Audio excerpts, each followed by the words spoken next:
Everyone. Welcome to another edition of Bunker Office Hours, a weekly live show brought to you by the team at Bunker Labs, a national network of veteran and military spouse entrepreneurs dedicated to helping our community start and grow their own businesses.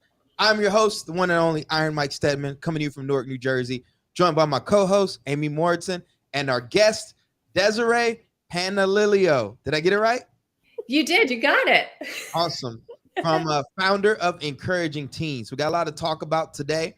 I'm excited because I have a unique background that I'm going to share with Desiree as we get going. But before we do that, I'm going to pass it over to Amy to talk about what's going on in the bunker. In the meantime, let us know where you're dialing in from today and if you got any questions for us. Cool. Thanks, Mike. So this week, we've got our usual. Check out the community events happening near you on our community page, bunkerlabs.org/communities. And then veterans and residents applications are open through the end of September. So that can be found at bunkerlabs.org/VIR. And then finally, we've got a new blog article up. It's Suicide Prevention Month. And so our community, both veterans, military families, and entrepreneurs, are uniquely challenged in this area. So we put together some resources for veterans and military spouse entrepreneurs around suicide prevention awareness. So that's what we got going on this week at the bunker. Linda Stevens says Chattanooga has a Bunker Connect going on this Thursday. Yay. I had a chance last week to travel to Ohio for the Ohio Vet Expo.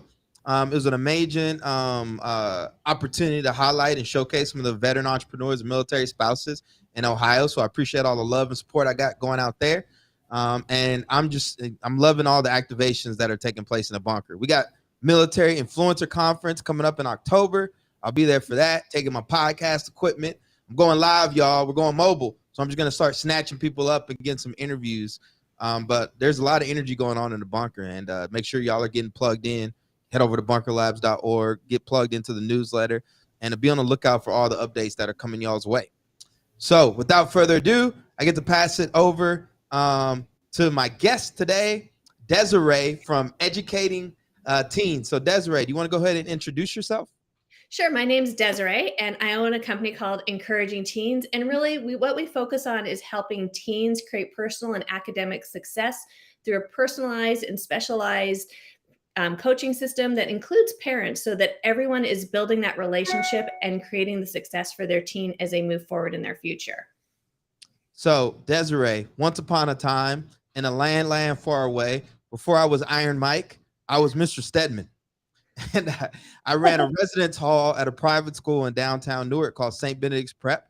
And I lived in a giant house with 70 teenage boys, young Black and Latino males. And so I was in the trenches, literally, of raising teenagers. Although they weren't my own, I was basically their house dad. So I feel like it's going to be a good conversation today because I see it firsthand. And then not only through my work here in Newark with Ironbound Boxing. Wow. Yeah. You know what? Teens are kind of, I feel, almost that forgotten group of kids. There's a lot for birth to 3. There's a lot for elementary kids, middle school, and then kind of the teenage years. We kind of step back and go, wow, they're teenagers. And they're a whole different, kind of beast and growth that they're going through. They're figuring out critical thinking skills. They're figuring out who they are. And they're figuring out how to communicate and what they look like and what they want to look like as they move into that next phase of being adults. And you know what? They are challenging. They're fun and they're challenging. And you have to really respect that what they're going through is a lot of growth in a short period of time. And it's hard to handle all that emotions and everything that they're trying to process and figure out and how to act, and how they acted when they were 11 isn't acceptable when they're 14. And it's a tough time to, being a teenager. It's hard. So one of the things I'm interested in learning as an entrepreneur, putting an entrepreneur hat on, right? There's been a lot of talk about mental health and anxiety for adults, right? And we know a lot of our viewers have teenagers of their own, right? They're trying to run their ventures while taking care of their kids and stuff. And so I'm curious to know from you is like, where did you see the market opportunity for encouraging teens? Well, you know what? I saw the market opportunity really years ago when I had teens, which sounds really kind of kind of crazy and kind of fun, kind of odd. But when my kids were teenagers, we were a military family and we moved all over the place. And so I kind of had a choice. I could either help my kids with, that dealing with that anxiety, that frustration, that fear of going to a new school, another high school again, and how to make friends. I could either be that parent that kind of did it for them, or I could empower them and teach them how to do it. So, with mental health, it was making sure that they weren't having that anxiety and that depression and all those fears of going to a new school. Is teaching them what their values were and who they were and how they wanted to do that. That was my big thing. And then COVID hit, and wow, teens were really forced to self-isolate. And I don't mean that in a bad way. We all were forced to kind of self-isolate. So a lot of issues came up for our teenagers. They stopped, their communication skills, their social development, all of that kind of came to a big halt for them. And then going back into the classroom or back into the environments, they really struggled with creating friendships. How do you communicate? How do you be respectful? Because they hadn't had to do it for a year and a half. They were in a very small group that their parents kind of controlled. Even as teenagers, everyone kind of controlled it. So I feel for kids, for teens, there's a lot of that depression and anxiety going forward as they go back into the school system and back into the big world. And how do they do that? And coaching helps them with communication skills. It helps them build self-confidence by discovering who their values are. There's definitely a role for therapy if the anxiety and depression is too far, but some kids just need to be empowered and encouraged to realize that they're unique, that there's no one else that has their story, and that they have a great story to tell. And how do they keep growing and being the next best version of themselves? So you've obviously identified this problem, and a lot of our viewers, right, they got these great ideas, but actually bringing it to life and turn it into a business. How are you able to turn encouraging teens into a business? So, I really sat down and I came up with, one of those business plans, business models. You research them online, and it's really, you have to identify your target audience. Who are you targeting? So I was targeting parents.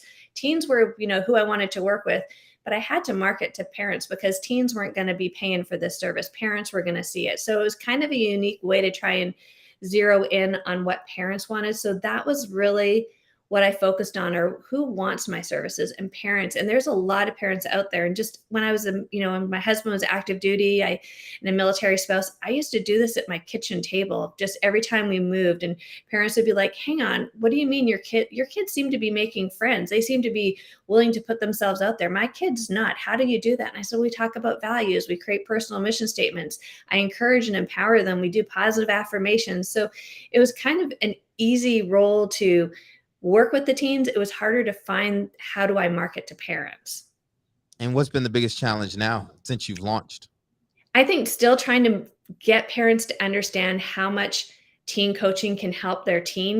We, as parents, we have our favorite hairdresser, we have our favorite dentist, we might have our favorite car mechanic, we have our favorite gym. We have all these things that we really, are willing to pay money for. And I think our teens are something else we really need to put that money forth and really have that coach that can help them, because parents, life is crazy. Life is busy.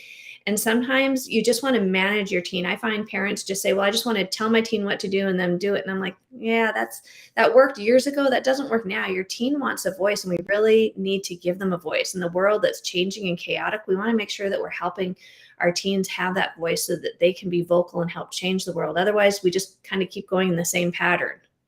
So one thing I'm thinking about with this, and even within my own, business, Ironbound Media, is when we're trying to go to market, right? Everyone needs more clients. I feel like that's the thing that comes up over and over. Everybody's like, we need more clients, right? And the old model, remember, was a traditional sales funnel. So it's like you build your awareness, you nurture them along, and then eventually you convert them. But then there's this whole movement around flipping the funnel. And at the top of the funnel, instead of spending out this time trying to build this traditional sales funnel, it's more about like who has a problem, knows they have the problem, are actively looking for solutions to the problem, right? And can afford you to pay you for your services. And so in my mind, I'm thinking like, okay, who are the kind of parents that have a pain that they need help solving? Like you said, maybe their kid's antisocial. Maybe their kid is dealing with a grief of some sort. So they had someone close to them pass away, and now that's creating all this other stuff.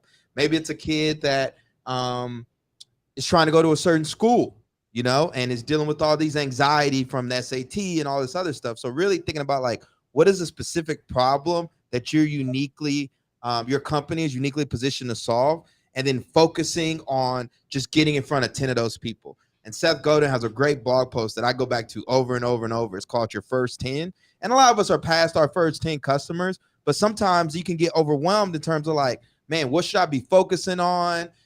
Instead of just like, maybe I just built 10 powerful relationships with a perfect customer that fits the persona I just described. Yeah. So that's like food for thought, right? Yeah, food for thought. Because I think, again, it's like, okay, we sit down at our computers and we know we need to get more customers, but then we get overwhelmed thinking about all the stuff we have to do. But it's like, how can we simplify it? And I think we simplify it by getting really tight around who has a problem we're uniquely positioned to solve, and they're actively looking for that solution. And then just going after and focusing on 10 at a time instead of saying, oh my gosh, I need to get 100 or I need to get 1,000 and stuff, et cetera. And really just getting tight around that. I love that. One of my things that I think I struggle with is I think every teen parent's looking for it. I just don't know if they know where to look. I think that's kind of the struggle that I feel like I'm having is, I talk to, a parent finds me on Google or they, see my Instagram and they're like, and I have a conversation. And the minute I have that conversation with the parent, they're like, I'm in. I want you to work with my teen. Like, wow, thank you, because I'm frustrated with my teen. We're fighting and I don't want to fight. I want to have a different relationship. So you're right. It's getting tight, but I'm like, where do I even get those? Where are parents looking? I guess my whole thing, if I had I would search on Google for finding someone to help my teen. And I don't think I would necessarily need a therapist, but I think that's what comes up a lot. Or I think that's what parents feel that is going to be the solution. I don't think every teenager needs a therapist. I think a lot of teenagers just need someone to say, where are you now? Where do you want to be? How do we communicate? How do you learn some of those time management life skills? How do you learn to be empowered? How do you, communicate with your parents and not argue with them all the time? How do you change that? I think parents, a lot of parents tell me they've done therapy first for their kids, and that was not what their kid needed.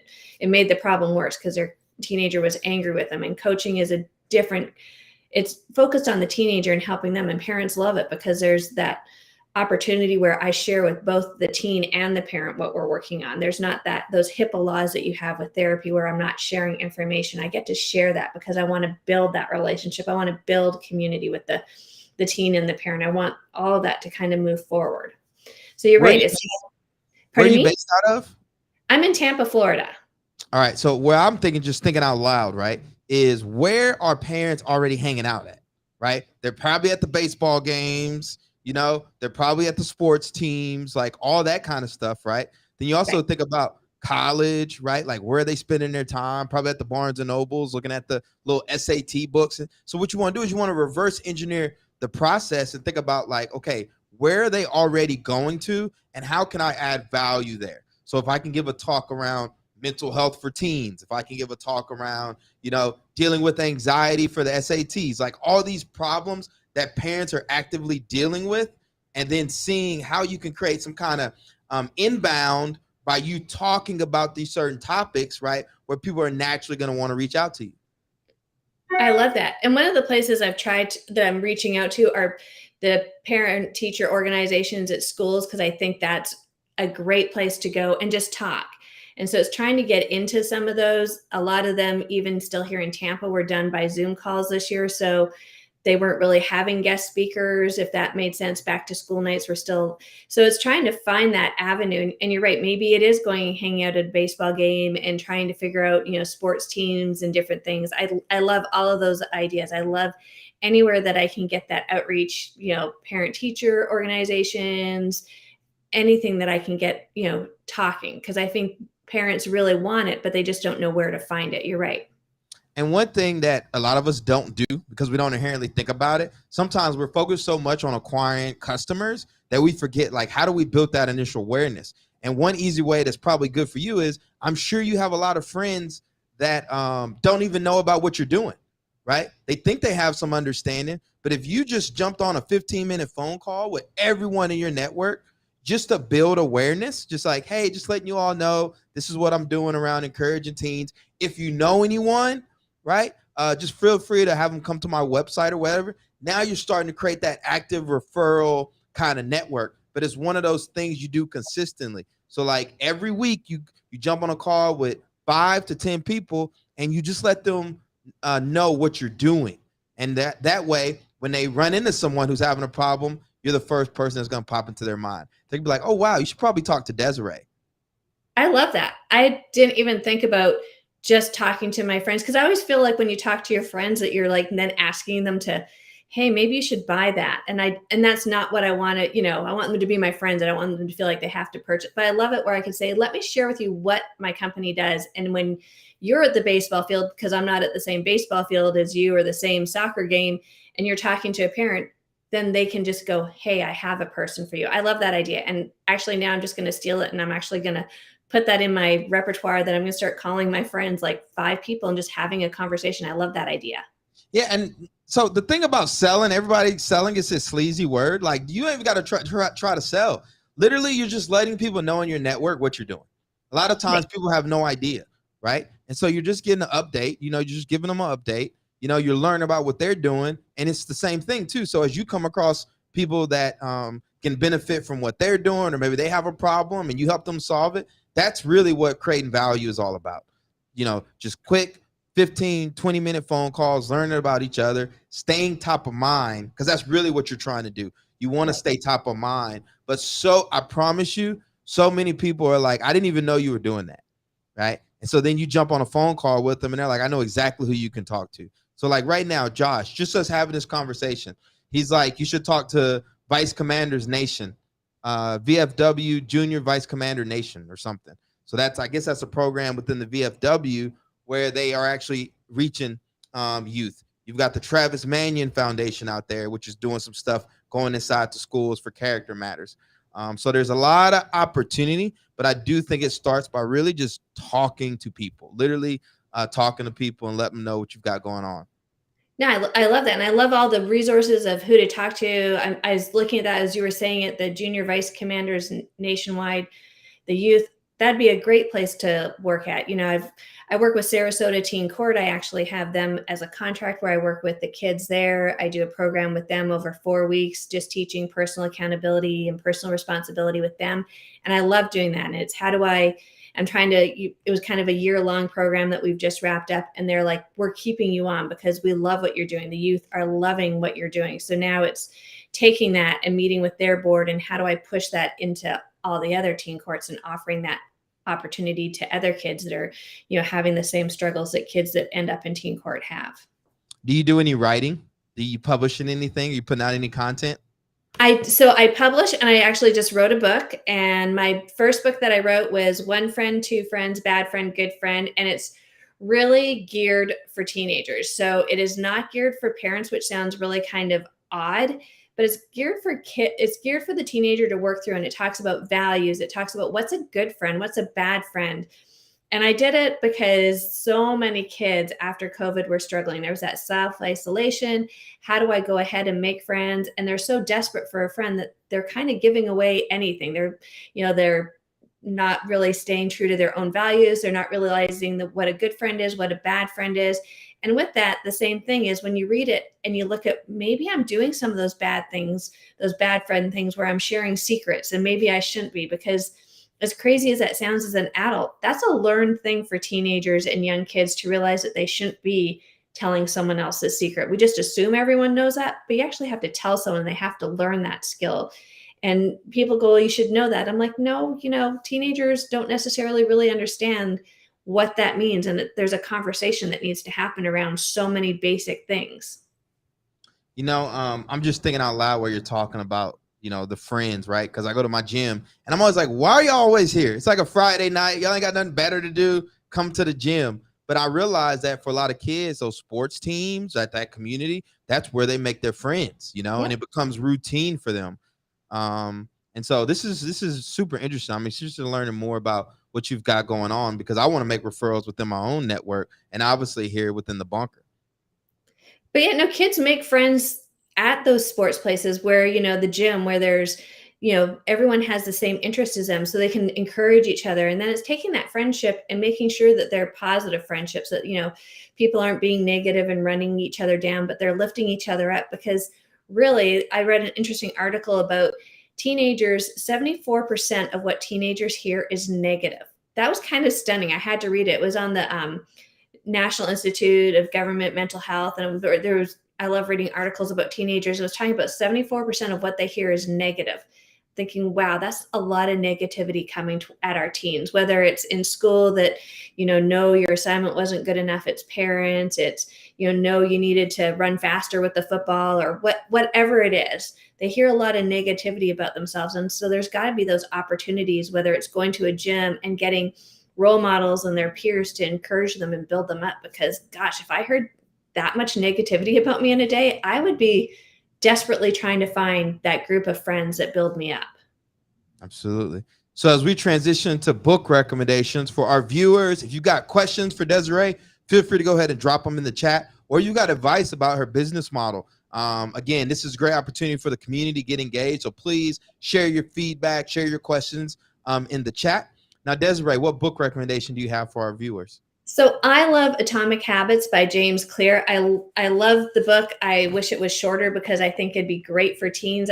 I love how he talks about the best version of yourself involves creating habits. And that's one of the big things that I believe in, that we have to create healthy habits. We all have bad habits too, but it's talking about creating habits and creating that sense of who you are through those habits of doing something consistently and making who you want to be happen, moving into that future that you want. So I love that about him. I love, my personal story was when COVID happened, I decided, the gyms were closed. We couldn't do anything. So I had to do something. So I decided I was going to be a runner, and, reading his book, I decided I had to make myself realize that I was a runner and create that habit and call myself a runner. And then I'm still not a good runner, but I can, run my loop every day. But it was a big thing. It was creating that habit that you don't realize how hard it is to do. So I love his book about habits. Yeah, Atomic Habits is a great book. And that's one of those books you want to reread over and over again. And one of the things I've found is whenever I'm reading business books or books on personal development, productivity, right? Take like one or two things that you can implement gradually. So it can be like super overwhelming. And one of the things he talks about is like creating a habit of going to the gym. Maybe just set out your clothes the night before. One habit I've adopted, and I've been talking about a lot more on this podcast, is, for my own like mental health and physical wellness and all this other stuff, is I do my best to get to CrossFit in the morning at like 7:10. It's hard. I don't know why it's so hard. I wake up in the morning and I'm like, I just do not want to go to the gym, but I know that that's a habit that it like just jump starts the rest of my day. And so I make sure I get there. But again, I'm due to reread Atomic Habits probably in the next month or so. So I appreciate you bringing that book up. It's a great book all around. And I think sometimes, again, people get overwhelmed trying to be like the super productivity ninja instead of just adopting like one or two things that they can implement immediately. No, I loved your thing about the gym. So when I was trying to be that runner, how you're saying jump start to go to CrossFit, I went and bought a pair of running shoes, and I could only wear those running shoes when I was going to go run. So it was like this huge incentive that I bought these new running shoes, and it helped create that habit. You're right. You have to do stuff that encourages that habit. And that's what I got. One of the big things I got from Atomic Habits. My book recommendation today is actually Playing to Win by Roger L. Martin. And I think it's AJ Lafley, How Strategy Really Works. And one of the reasons I like this book is I was doing some branding work the other day, and somebody's like, man, I really enjoy this stuff, right? That high level, where you're dialing in like your perfect customer and your brand and everything. But then it's like we create these Google Docs and then they just sit in the folder. It's like, how do you actually implement this stuff? And one of the things I like about that book is Martin, who's like this nationally recognized dean at Toronto's business school, like one of the like number one management consultants in the world. He talks about like strategy are choices you make every single day. So it's like you set the strategy, right? So let's say in your case, you want to be the number one coach for teenagers. And you say, okay, that's the strategy, right? Now, what are we doing to get there? And every day you wake up, you make decisions. You come on the podcast, you talk about what you're doing, you publish an article, you're doing all this stuff, but it's still working towards that end goal instead of just getting lost in like some Google Doc. So it's like, the book lays out a 5-step framework about deciding where you want to play, basically what do you want to be known for, how you want to win, what it takes to win, what systems need to be in place, what team you need, right? All that different stuff. And then every day you do your strategy, you execute on it instead of just like, I don't know, this I think sometimes strategy just gets overwhelming with people, and especially founders like us in the early stages. They're like, I don't got time for strategy. I just need to go get customers. But you got to understand where you're headed, right? Right. Strategy is that goal, and now you need to make sure you're taking actions every day to get there. And I wrote a whole post about it on LinkedIn. Y'all can check out. But in the meantime, definitely recommend the book, Playing to Win. I love that. I love the idea of the strategies kind of there and how do you attain that strategy. I'm definitely going to get the book and read it because I'm always reading books, and that's a great book to read. And how do I get to that point and how do you build it? I love that whole thing. What am I doing today? What's the one thing I need to do today to work towards that strategy? I love that idea.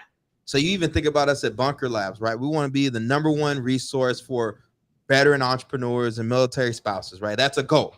Okay. Right. So then it's like, all right, how do we win? Well, one of the ways we run great programming, right? Breaking barriers, veterans and residents, CEO circle. You know, we have our content going, right? Every day I wake up and I'm publishing something or I'm talking to someone, right? That's a way we're starting to execute towards that goal. And that way everyone is involved. So everyone is participating in the strategy instead of, again, something that's just up on a whiteboard and it's like, oh, here's our strategy. Right. I love that. So as we close out here, is there any final remarks or anything you want to leave our listeners with about your company and how they can support and raise more awareness about what you're doing? So I guess my big things, and totally what you said, Mike, was if you know someone that has a teen that's having some struggles, definitely look at the website, reach out, let's have a free consultation. It's always free to talk with me, and just going to our website, following on Instagram at Encouraging Teens is our Instagram handler. There's tons of content out there because I believe in the value of content. So it's not light things. There's either tips, the posts are really informative, and it's geared for parents and teens. So I would encourage people to go there and just follow or go to our website. And I have a newsletter there and a blog that they can subscribe to as well. Love it. Well, we appreciate having you on today. Make sure y'all check her out, add her on LinkedIn. Let's elevate the amazing work she's doing with Encouraging Teens. And for all of you tuning in, if you have not subscribed to the Transition newsletter, please be sure to do so. I sent out a newsletter, try to send out a newsletter at least once or twice a week. I'm sharing one of the episodes of the Transition and also sharing some of my own thoughts around entrepreneurship. We have a great podcast that you guys got to be sure to tune into, the Transition podcast. Got some monster episodes over the last few weeks. In the next few weeks, I'll be dropping my episode with Wove, which is this amazing engagement ring company that's building a direct-to-consumer model that rivals Warby Parker's for engagement rings. So be on the lookout for that. Had Teresa Black from Bon Appetit Sweets on, and she tells her story of launching a gelato shop and transitioning that into a premium chocolate bar company. So again, we've got a lot of case studies for y'all. A lot of us have been in the trenches, learned from our lessons by listening to the Transition podcast. I got to acknowledge our virtual event sponsors for today, MetLife Foundation, for not only making this platform available, but as well as the Transition podcast. We wouldn't be able to do this work without their support. And I also want to encourage y'all to head over to bunkerlabs.org. If you haven't done so already, get plugged into the ecosystem. We got programs that'll take you from idea to invoice, incubate you, and position you to grow alongside other founders and CEOs. Hope you all enjoyed today's show. And until next time, peace, love, and have a great rest of your week, everyone.